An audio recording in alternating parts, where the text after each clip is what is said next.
नमस्कार दोस्तों, एक बार फिर से आप सभी का स्वागत है। आज 10 जून बुधवार की तमाम बड़ी खबरें, ब्रेकिंग न्यूज, ताजा अपडेट्स के साथ ही सोने और चांदी के भाव पर। तो दोस्तों बने रहिएगा, वीडियो में अंत तक जानेंगे एक एक कर देश और दुनिया की तमाम बड़ी खबरें, जिसमें लॉकडाउन के बीच पार्ले जी ने रचा इतिहास, 82 साल का रिकॉर्ड टूटा और आईसीसी ने गेंद पर लार के इस्तेमाल पर लगाया बैन, 2 चेतावनी के बाद लगेगा जुर्माना। साथ ही जानेंगे मोदी सरकार का बड़ा ऐलान, लाइसेंस रिन्यूअल की समय सीमा बढ़ाई गई। अगले अपडेट में जानेंगे हजारों की भीड़ में भी कर लेगा संक्रमित की पहचान ये ड्रोन, और पूर्वी लद्दाख में 2.5 किलोमीटर पीछे हटी चीनी सेना। साथ ही जानेंगे असम में ऑयल इंडिया लिमिटेड के गैस के कुएं में लगी भीषण आग, और दिल्ली के मुख्यमंत्री अरविंद केजरीवाल की रिपोर्ट आई नेगेटिव, तबियत में हुआ सुधार। और भारत में कोरोना पॉजिटिव मामलों की कुल संख्या 2,66,598 हुई। खबरों के विस्तार के क्रम में बात करें सोने और चांदी के भाव के बारे में, तो आज देश में सोना 260 रुपए के उछाल के साथ 46,000 रुपए प्रति 10 ग्राम, जबकि चांदी 40 रुपए की गिरावट के साथ 47,400 रुपए प्रति किलोग्राम पर आ गई। देश के बड़े शहरों में मुंबई 24 कैरेट गोल्ड पेज की कीमत आज 46,000 रुपए, हैदराबाद 24 कैरेट गोल्ड पेज की कीमत 48,500 रुपए, चेन्नई 24 कैरेट गोल्ड पेज की कीमत 48,510 रुपए, कोलकाता 24 कैरेट गोल्ड पेज की कीमत 47,310 रुपए और दिल्ली 24 कैरेट गोल्ड पेज की कीमत आज 46,400 रुपए प्रति 10 ग्राम पर रही।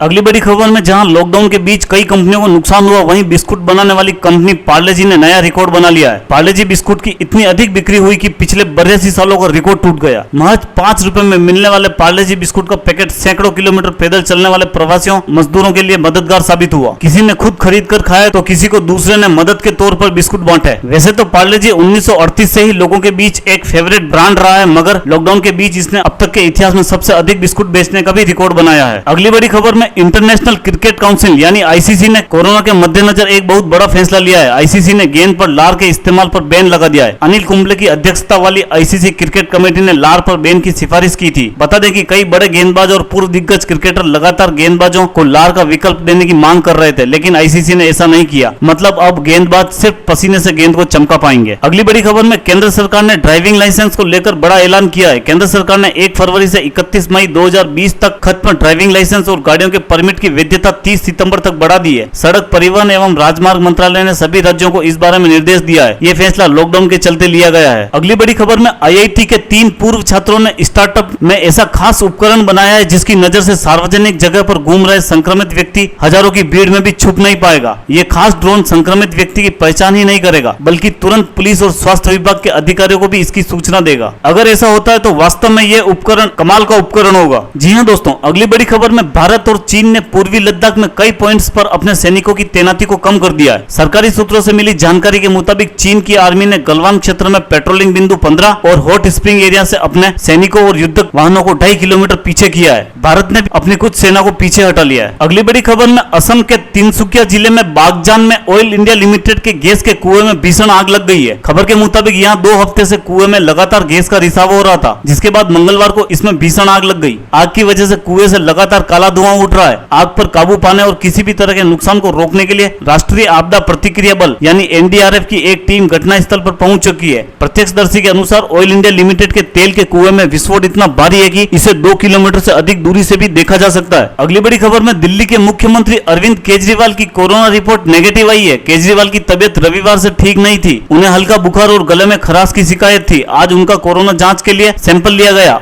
अब उनकी रिपोर्ट नेगेटिव आई है और उनके स्वास्थ्य में सुधार भी दिख रहा है। जी हां दोस्तों, अगली बड़ी खबर में, भारत में कोरोना पॉजिटिव मामलों की कुल संख्या 2,66,598 हो गई है, जिनमें से 1,29,917 सक्रिय मामले हैं। देश भर में अब तक 1,29,215 लोग ठीक भी हो चुके हैं और अब तक 7,446 लोगों की जान जा चुकी है। देश में कोरोना का ग्राफ लगातार बढ़ता ही जा रहा है। कोरोना पर विशेषज्ञों का मानना है कि अगर संक्रमितों की संख्या लगातार इसी स्पीड से बढ़ती रही तो जुलाई तक भारत में 21 लाख मामले सामने आ चुके होंगे, जो एक भयावह स्थिति को दर्शाते हैं। तो दोस्तों, खबरों का सिलसिला यहीं समाप्त करते हैं। अगर आप हमारे चैनल पर पहली बार विजिट कर रहे हैं तो आप हमारे चैनल को सब्सक्राइब कर लें, साथ ही बेल का आइकन भी दबा दें, जिससे हर बड़ी खबर सबसे पहले आप तक पहुंच सके। धन्यवाद दोस्तों।